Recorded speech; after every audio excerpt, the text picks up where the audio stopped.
Town, যে new টাউনে বলা হয় যে বেশ উন্নত, মানে শহরের কণ্ঠে উপকণ্ঠে একটা উপনগরী এবং সেখানে পরিকাঠামো যথেষ্ট ভালো, সেই নিউ টাউনে চন্দ্রবোড়া সাপের আতঙ্ক কেমন?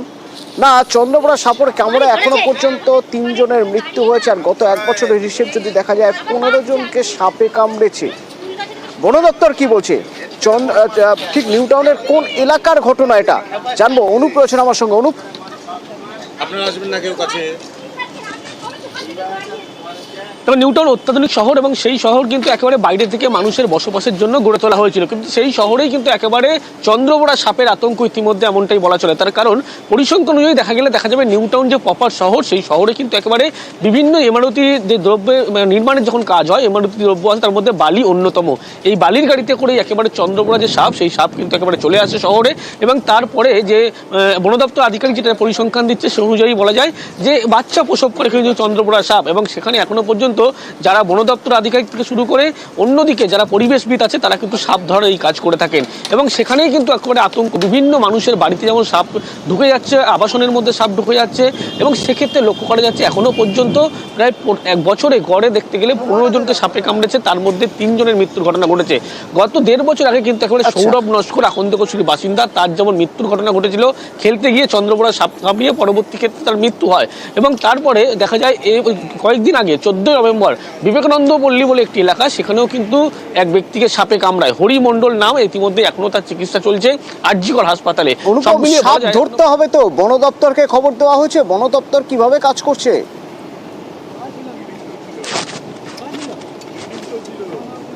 তবে সেই সমস্ত এলাকায় বন দপ্তরকে টোল ফ্রি নাম্বার দেওয়া হচ্ছে, সেই নাম্বারে ফোন করলে কিন্তু বন দপ্তরের আধিকারিকরা আসে। বেশি ক্ষেত্রে বন দপ্তরের আধিকারিকরা না আসলেও সেখানে একাধিক পরিবেশবিদ কিন্তু এখানে কাজ করে থাকে, তারাই মূলত এই সাপ ধরে পরবর্তী ক্ষেত্রে বন দপ্তরে হাত তুলে দেয়। এবং যে পরিসংখ্যান বলছে এখনো পর্যন্ত তিনি, অর্থাৎ তাপস রায় নামে একজন পরিবেশবিদ আছে, তিনি দাবি করছে 125 থেকে 30টির বেশি কিন্তু 1 বছরে সাপ ধরেছে। 3 বছর তিনি সাপ ধরছেন নিউটাউন এলাকায়। আচ্ছা, ধন্যবাদ। পরিসংখ্যান প্রায় 120-25টা সাপ এই 1 বছরের মধ্যে উদ্ধার করতে হয়েছে। ব্যাপারটা হচ্ছে যে যত নতুন বসতি গড়ার কাজ হচ্ছে, তত সাপেদের বসবাসের জায়গাটা কমে যাচ্ছে এবং তার জন্য ওরা রাস্তায় উঠে চলে আসছে। নিউটাউনে বেশিরভাগ হচ্ছে চন্দ্রবোড়া। এই যে ইমারতি দ্রব্য বাইরে থেকে যে আসে, বালি পাথর এগুলো যে আসে, এগুলোর সাথে এর আমদানিটা হয়েছে এর সাথে। কলকাতা মেডিকেল কলেজ হাসপাতাল, সেখানে একটা নাইট শেল্টার রয়েছে। এই নাইট শেল্টার কেন? না, রোগীর পরিজনরা তারা যাতে রাতে থাকতে পারেন, তারা যাতে একটা আশ্রয় পান তার জন্য। কিন্তু তারা তো সেখানে ভয়ই থাকতে পারেন না। কিসের ভয়? সেখানে নেশার আসর বসে। অভিযোগ উঠছে নেশার আসর বসে এই কলকাতা মেডিকেলের নাইট শেল্টারে। টয়লেটটা যে ব্যবহার করবেন, সেই টয়লেটটুকু ব্যবহার করার উপায় নেই, এত নোংরা হয়ে থাকে। তাহলে সেই নাইট শেল্টার থেকে লাভ কি? প্রশ্ন তুলছেন অনেকেই। ঠিক কি অবস্থা এই নাইট শেল্টারের? সুদীপ্ত রয়েছে আমার সঙ্গে, সরাসরি বলতে পারবেন। সুদীপ্ত,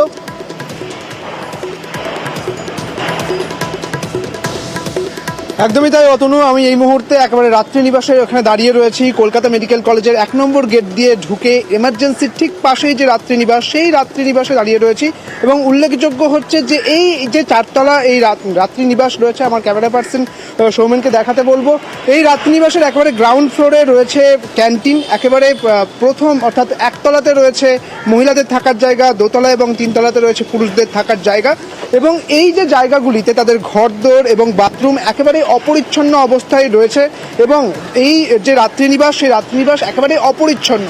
উল্লেখযোগ্য বিষয় হচ্ছে এখানে রোগীর পরিবারেরা থাকেন, মাত্র 75 টাকা মূল্যে এখানে তারা থাকতে পারেন। কিন্তু সবচেয়ে যেটা উল্লেখযোগ্য বিষয় তা হচ্ছে এই রাত্রিনিবাসের একেবারে ওপরে চলছে নেশার আসর, ওপরে বসছে নেশার আসর। এবং এমনটাই ছবি কিন্তু উঠে এসেছে, কারণ ওপরে নেশার দ্রব্য ছড়িয়ে ছিটিয়ে রয়েছে। এবং পাশাপাশি যেটা একেবারে উল্লেখযোগ্য যে যেখানে রোগীরা রয়েছেন, অর্থাৎ রোগীর পরিবারেরা যেখানে রয়েছেন, যে সমস্ত ঘরে রয়েছেন, সেই সমস্ত ঘরের যে বেড, সেই বেড কিন্তু একেবারে অপরিচ্ছন্ন।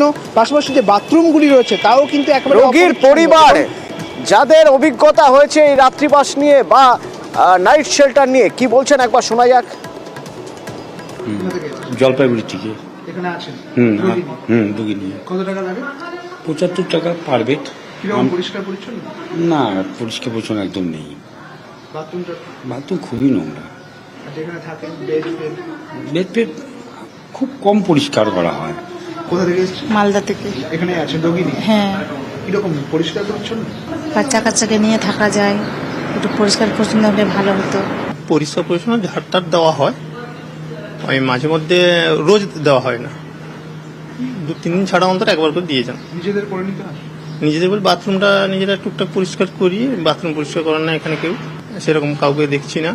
আমরা যিনি দায়িত্বে আছেন ওনাকে বলেছি কয়েকবার, সেরকম কেউ আসে না। সবার অধিবেশন চলছে, একবার সেই খবরে নজর রাখা যাক, কারণ বিরোধীরা তারা ওয়াকআউট করেছেন, হট্টগোল হয়েছে, তারপর তারা ওয়াকআউট এবং তারপরে তারা বাইরে ক্ষোভ দেখাচ্ছেন। কিন্তু কেন, কি নিয়ে অশান্তি হলো বিধানসভার ভিতরে, কি নিয়ে এত হই হট্টগোল? উজ্জ্বল রয়েছেন আমার সঙ্গে, বলতে পারবেন উজ্জ্বল? কিন্তু এদিকে দেওয়া হয়েছে এবং এই বিষয়ে কোনো আলোচনা করা হয়নি। শুধু তাই নয়, যখন বক্তব্য পেশ করছিলেন তখন সেই মাইকটি অফ করে দেওয়া হয়। মূলত এই জায়গায় দাঁড়িয়ে তারা প্রথমে বিক্ষোভ দেখান এবং পরবর্তী সময় তারা ওয়াকআউট করেন। ওয়াকআউট করার পর বিধানসভার বাইরে বিক্ষোভ দেখান বিজেপি এমএলএরা।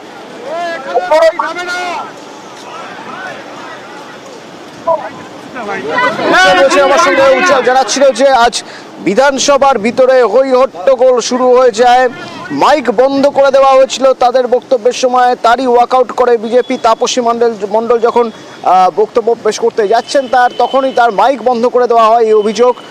কারণ তার সেই মন্তব্য রেকর্ড করা যাবে না দাবি করা হয়। কি সেই মন্তব্য, কেন রেকর্ড করা যাবে না, তার কি কোনো ব্যাখ্যা দেওয়া হয়েছে এবং সেই ব্যাখ্যায় কেনই বা বিজেপির বিধায়করা সন্তুষ্ট নন? উজ্জ্বল, প্রথমত যে তাদের যে বক্তব্য, যে মন্ত্রী বক্তব্য দিয়েছিলেন, বক্তব্য ছিল যে রাজ্যের যে নারী সুরক্ষা, সেই নারী সুরক্ষা বারবার প্রশ্নের উত্তর করছে এবং প্রশাসনের পদক্ষেপ তা নিয়ে তারা অসুবিধা ব্যবহার করা জানিয়েছিল। কিন্তু মুসলিম প্রস্তাব পাওয়ার সময় তাদেরকে এডুকেট করতেন, এডুকেট করতেন করার পরে তাদেরকে আলোচনা তাদের যখন আমাদের রাজ্যে নারী এবং শিশুদের উপরে শারীরিক অত্যাচার এবং খুনের ঘটনা ক্রমবর্ধমান। বিগত কয়েকদিনে একের পর এক নারীদের উপর, শিশুদের উপর যে অত্যাচার সংগঠিত হয়েছে তার বিরুদ্ধে আমাদের মহিলা বিধায়িকারা তারা একটি মুলতবি প্রস্তাব জমা করেন। এই মুলতবি প্রস্তাবের ভাষ্যে এডিটেড পার্ট তাদেরকে পড়তে দেওয়া হয়, কিন্তু আলোচনার সুযোগ রাখা হয় না। আমাদের লালগোলা সুরজিৎ, 11 বছর বয়স, গতকাল বিকেল থেকে তাকে খুঁজে পাওয়া যাচ্ছিল না। আজ একটা জঙ্গলের পাশ থেকে তার দেহ মেলে। কি হয়েছিল সুরজিতের সঙ্গে? সুরজিতের পরিবার দাবি করছে যে তার উপর শারীরিক নির্যাতন করা হয়েছে। কারা করলো, পুলিশ কি বলছে জানবো। প্রণব রয়েছেন আমার সঙ্গে। প্রণব, দেখো, লালগোলায় 5ম শ্রেণীর ছাত্র এই সুরজিৎকে গতকালকে স্কুল থেকে ফিরে আসার পরে খেলতে যাচ্ছি বলে বেরিয়ে যায়, তারপরে কিন্তু নিখোঁজ হচ্ছিল। আজকে সকালবেলাতে তার দেহ পাওয়া যায় এবং দেহের মধ্যে একাধিক আগুনে পোড়ানো ছ্যাঁকা দেওয়ার ক্ষত রয়েছে এবং দেহের বিভিন্ন জায়গাতে যে তার উপর অত্যাচার করা হয়েছে সেই অত্যাচারের চিহ্ন স্পষ্ট। এবং এই ঘটনাকে কেন্দ্র করে যথেষ্টভাবে উত্তেজনা ছড়িয়ে পড়ে লালগোলাতে এবং প্রায় 2 ঘন্টা ধরে দেহ আটকে বিক্ষোভ দেখান গ্রামবাসীরা। এবং তারপরে কিন্তু লালগোলা থানার পুলিশ আসে এবং পুলিশ অভিযুক্তদেরকে গ্রেপ্তার করা হবে এই আশ্বাস দেওয়ার পরে কিন্তু তারা দেহ তুলতে দেয়। এবং এই ঘটনা কে করলো, এবং বাবা হচ্ছে খুবই সাধারণ একজন মানুষ, গাড়ি চালিয়ে তার জীবিকা নির্বাহ করে এবং কোনো সত্য আছে বলে কিন্তু মনে করতে পারছে না। কিন্তু এই 11 বছরের ছেলের ওপরে এইভাবে পাশবিক অত্যাচার করে যে খুন করা হয়েছে তা কিন্তু গ্রামবাসীরা মেনে নিতে পারছে না। যদিও পুলিশের দাবি খুবই তাড়াতাড়ি, খুব শীঘ্রই অভিযুক্তকে গ্রেপ্তার করা হবে। তার জন্য ইতিমধ্যেই 4-5 জনকে জিজ্ঞাসাবাদ শুরু করা হয়েছে এবং পুলিশের দাবি করা কিসের ভিত্তিতে জিজ্ঞাসাবাদ করা হচ্ছে প্রণব? আর বাড়ি থেকে কতটা দূরে দেহ পাওয়া গিয়েছে? মানে যদি গ্রামেরই লোকজন এর মধ্যে ইনভলভ থেকে থাকেন তাহলে সেটা পুলিশ দেখবে, কিন্তু সেটা ইনভলভ হওয়ার চান্স তখনই জোরালো হবে যদি বাড়ির খুব কাছেই এই দেহ মেলে। একদম তাই, বাড়ি থেকে 150 মিটার দূরে একটি জঙ্গলের মধ্যে তার দেহ পড়েছিল। আজকে যখন সকালবেলাতে কয়েকজন গ্রামবাসী যাচ্ছিল তখনই কিন্তু তার দেহ দেখতে পাই, এবং বাড়ির পাশে একটি পুকুর ছিল। গতকাল রাত্রিবেলাতেও তার বাবা কিন্তু সেই পুকুরে নেমে খোঁজাখুঁজি করেছে, তারপরেও কিন্তু দেহ পাওয়া যায়নি। আজকে সকালবেলাতে কিন্তু সেই জঙ্গল থেকে তার দেহ পাওয়া গিয়েছে, এবং তার দুটো জুতো কিন্তু দুটো জায়গাতে পড়েছিল। তাই প্রাথমিকভাবে অনুমান করা হচ্ছে তাকে জঙ্গলের মধ্যে নিয়ে গিয়ে কিন্তু তার উপর অত্যাচার করে তারপর তাকে খুন করা হয়েছে, এবং পুরো ঘটনা কিন্তু তদন্ত করে দেখছে। এবং এই ব্যক্তি, এই যে সুরজিতের বাবার কারোর সঙ্গে শত্রুতা ছিল কিনা, কিংবা জমি জায়গা নিয়ে কোনো গন্ডগোল রয়েছে কিনা, কি কারণে খুন, সেই কারণটা জানতেই কিন্তু এলাকার বেশ কয়েকজনকে ডেকে কিন্তু জিজ্ঞাসাবাদ করছে। তবে পুলিশের দাবি খুব তাড়াতাড়ি কিন্তু অভিযুক্তদেরকে গ্রেপ্তার করা হবে বলে কিন্তু পুলিশ দাবি করছে। ধন্যবাদ প্রণব। কাল 3টা 3:30 থেকে দেখতে পেছি না রে, 4টা থেকে আমি খুঁজতে লেগে আছি আমার ছেলেকে। সন্ধ্যার সময় আমার ছেলে বাড়ি আসে, তো কাল প্রাইভেট ছিল বলে আমি সকালে করে খুঁজছিলাম গো। কারোর সঙ্গে দুশ্মনী ছিল না, কারোর সঙ্গে দুষ্টুমি করেনি গো, কে আমার সঙ্গে দুশ্মন মনে মনে করে রেখেছিল গো, মার্ডার করেছে গো। এখানে এখানে সব ছাকা দেওয়া আছে গো, সোনার মুখটা কিছু ছিল না গো মুখে দেওয়া। শাস্তি চাই, আমার ছেলে যেরকম গেছে আমি সেরকমই চাই। আমি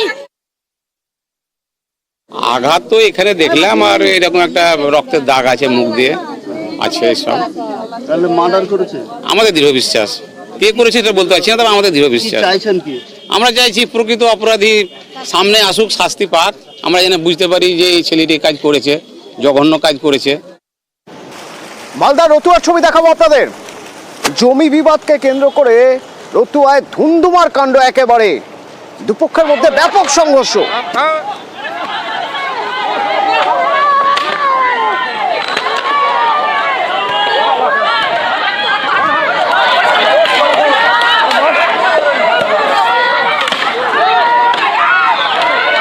দুপক্ষেরই বেশ কয়েকজন আহত হয়েছেন।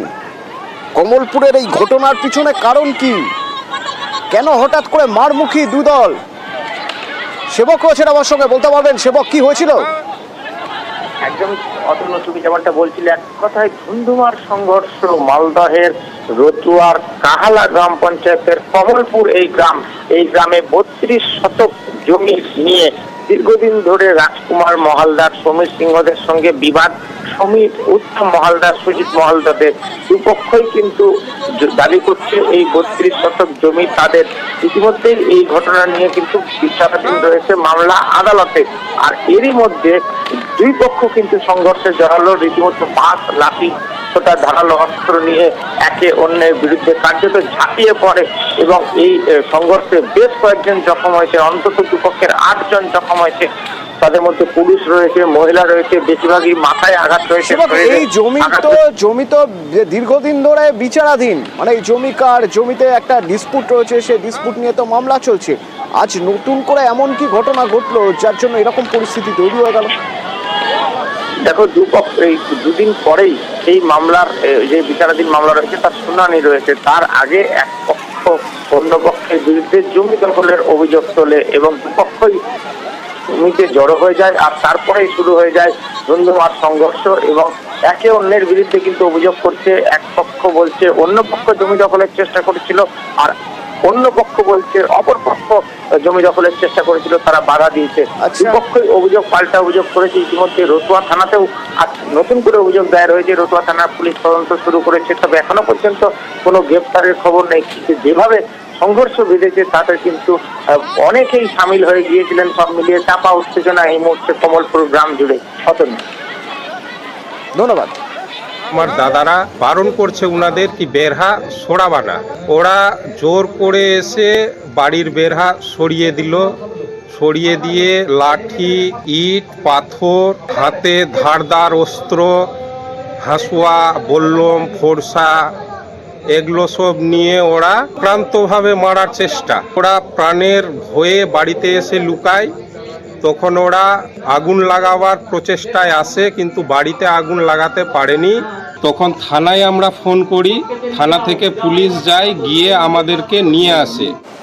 ফটোশুটের আড়ালে নগ্ন করে ছবি তোলার চেষ্টা, অন্তত গল্ফ গ্রিন থানায় তো সেই অভিযোগই দায়ের হয়েছে ফটোগ্রাফার অয়ন দাসের বিরুদ্ধে। তার বিরুদ্ধে অভিযোগ জোর করে নুড ফটোশুট করাতে চেয়েছিলেন তিনি। অভিযোগ তো এরকমই। আরও জানবো, রৌনক রয়েছেন আমার সঙ্গে। রৌনক, অয়ন দাস বিরুদ্ধে কি কি অভিযোগ আছে পুলিশের কাছে? দেখা একেবারে একজন মডেল নাবালিকা, তিনি অভিযোগ করেছে গলফিন থানায় যে এই অয়ন দাস তাকে ফটোশ্যুট করার কথায় নিউড শ্যুট অর্থাৎ নগ্ন ছবি তোলার জন্য প্রেশারাইজ করে এবং তিনি সেটা মানা করলে তার উপরে গায়ে হাতও তোলা হয়। ইতিমধ্যে এই বিষয়ে গলফিন থানায় অভিযোগ দায়ের করা হয়েছে এবং সেই অভিযোগের ভিত্তিতে একাধিকবার এই অয়ন দাসকে ডেকে জিজ্ঞাসাবাদও করা হয়েছে এবং ইতিমধ্যে তদন্তে নেমেছে গলফিন থানার পুলিশ। বিষয়টি হচ্ছে এখানেই যে দীর্ঘদিন ধরেই নাকি এরম তার উপরে প্রেশারাইজ করা হচ্ছিল, তিনি পোর্টফোলিও শ্যুট করার জন্যই অয়ন দাসের সঙ্গে যোগাযোগ করে, কিন্তু এই পোর্টফোলিও শ্যুটের নেপথ্যে নগ্ন ছবি তোলার জন্য তাকে বারংবার কিন্তু প্রেশার করা হয়, একাধিকবার তাকে অ্যাপ্রোচ করা হয়। তিনি যখন সেই বিষয়টি গ্রহণ না করে তার ওপরে কিন্তু গায়েও হাত তোলা হয়, এমনই অভিযোগ করা হয়েছে। ইতিমধ্যে গলফিন থানায় অভিযোগ দায়ের করা হয়েছে এবং মামলা রুজু করা হয়েছে অয়ন দাসের বিরুদ্ধে এবং গলফিন থানার পুলিশ এই বিষয়টি পুরোটাই তদন্তে নেমেছে। অতনুদা। রৌনক, এই যে অয়ন দাস কতদিন ধরে ইন্ডাস্ট্রিতে রয়েছেন, অয়ন দাস সম্পর্কে আর কারো কোনো প্রতিক্রিয়া বা অয়ন দাসের বিরুদ্ধে এর আগে এই ধরনের কোনো অভিযোগের কথা কি পুলিশ জানাচ্ছে?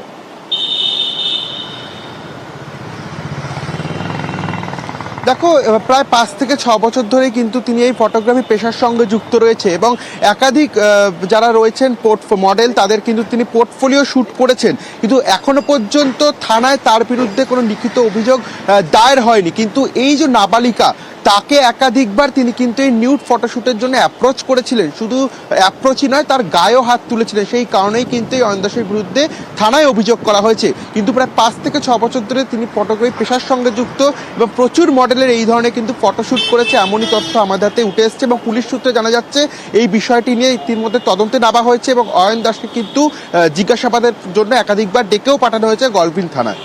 অতনুদা, ধন্যবাদ। প্রথম খবর বালিগঞ্জ সার্কুলার রোডের, কারণ দেখা গেল বালিগঞ্জ সার্কুলার রোডে এক বহুতলের সামনে এক তরুণের দেহ পড়ে রয়েছে। হাসপাতালে নিয়ে গেলে তাকে মৃত ঘোষণা করা হয়। পকেট থেকে একটা চিঠি বেরোয়, সুইসাইড নোট। নাম জানা যায় ভবিষ্য বালানি।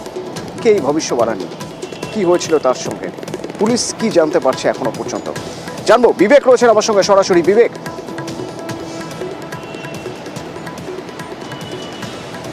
হ্যাঁ অতনুদা, যেটা তুমি বললে গতকাল বিকেলের ঘটনা, বিকেল 4টের সময় এই ঘটনা ঘটে। ভবিষ্যৎ আলানি, বয়স 23 বছর বয়সী।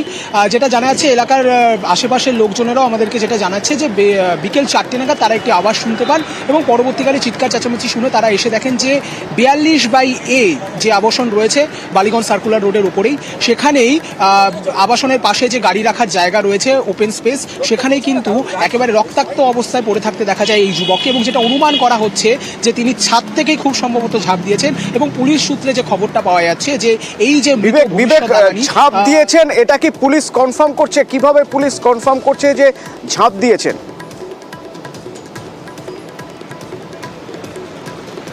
পুলিশ সূত্রে জানা যাচ্ছে যে একটি সিসিটিভি ফুটেজ তারা পেয়েছেন এবং সেখানে ঝাঁপ দেওয়ার একটি ফুটেজও তারা পেয়েছেন, এমনটা জানা যাচ্ছে এবং পুলিশ মনে করছে যে এটি একটি আত্মঘাতী ঝাঁপ বা আত্মহত্যারই ঘটনা। এবং আরও যেই তথ্যগুলো পুলিশ সূত্রে আমরা জানতে পারছি যে মৃতের পকেটে একদিকে যেরকম একটি চিরকুট এবং তার মধ্যে বেশ কিছু লেখা ছিল, যেটা কিনা অবসাদগ্রস্ত কোনো ব্যক্তির লেখা এরকমই হয়, সেটাই পুলিশ সূত্রে বলা হচ্ছে। এবং অপরদিকে বেশ কিছু ওষুধও পাওয়া গেছে তার পকেটে, যেগুলি সাধারণত অ্যাংজাইটি বা মানসিক অবসাদের জন্য ডাক্তাররা প্রেসক্রাইব করেন, এমনটাই কিন্তু জানা যাচ্ছে। ফলে সব মিলিয়ে মানসিক অবসাদ। ভবিষ্য বালানি সম্পর্কে আমরা কি জানতে পারছি? বয়স কত ভবিষ্য বালানি?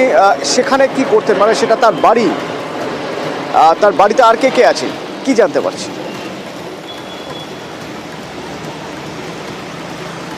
এই মুহূর্তে আমরা এই আবাসনের সামনে আছি এবং সেই আবাসনের নিরাপত্তারক্ষী বা বাসিন্দা কেউই কিন্তু এই বিষয়ে কোনো মুখ খুলতে রাজি হয়নি। তবে আশেপাশের লোকজন তারা তাকে দেখেছেন, যারা দেখেছেন বলে 2-1জন দাবি করেছেন, তারা কিন্তু বলছেন যে নর্মাল সাধারণ ছেলের মতোই তাকে দেখিয়েছে, কোনো অস্বাভাবিকত্ব তারা দেখেননি। তবে ভবিষ্যৎ আলানি তিনি পেশায় কি বা তার বাড়িতে আর কে কে আছে এই সম্পর্কে, এই যে আবাসনে যারা এই মুহূর্তে গার্ড রয়েছেন তাদেরকেও আমরা জিজ্ঞাসা করেছিলাম, তারাও কিন্তু এই বিষয়ে কোনো কথা বলছেন না। তারা বলছেন যে তারা সেই সময় দায়িত্বে ছিলেন না এবং তারা কিছুই জানি না। ফলে স্বাভাবিকভাবে আবাসন কর্তৃপক্ষের সঙ্গেও আমাদের কথা বলা সম্ভব হয়নি এবং অপরদিকে যারা দায়িত্বে রয়েছেন সিকিউরিটি, তারাও রীতিমতো মুখে কুলু পেটেছেন। তবে পুলিশ সূত্রে জানা যাচ্ছেন যে তিনি 23 বছর বয়সী এবং পড়াশোনাই করতেন, এমনটাই কিন্তু প্রাথমিকভাবে জানা যাচ্ছে।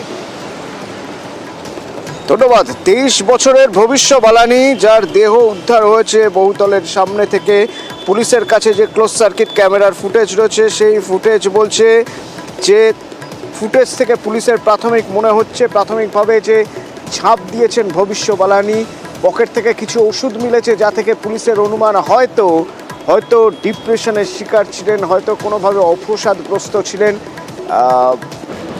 ভবিষ্যবালানি ভবিষ্যৎ এরকম হলো কেন, আমরা পরবর্তীতে জানার চেষ্টা করব পুলিশ কি বলছে। তখন মোটামুটি 4টে বাজে, তখন একটা আওয়াজ শুনলাম ধারাম করে। যখন আওয়াজ শুনি আমরা অতটা মাইন্ড করলি না, তারপরে দেখি চিচামিচি আরম্ভ হলো। চিচামিচি যখন আরম্ভ হলো তাহলে আমরাও ছুটে এসেছি। ছুটে এসে দেখি তখন গাড়ির মধ্যে বাচ্চাটাকে লোড করে যাচ্ছে, আর কি নিয়ে যাচ্ছে। বয়স 23 মতন ছিল। আমরা আজ পর্যন্ত কোনো দেখিনি ওদের যে নেশা ভাঙ এসব কিছু করতে দেখিনি। ঝাঁপ মেরেছে অনুমান তো, আমি এই জাংলা বাংলা সব বন্ধ হয়ে আছে, তো অনুমান আমরা লাগালাম যে হয়তো ছাদ থেকে পড়েছে।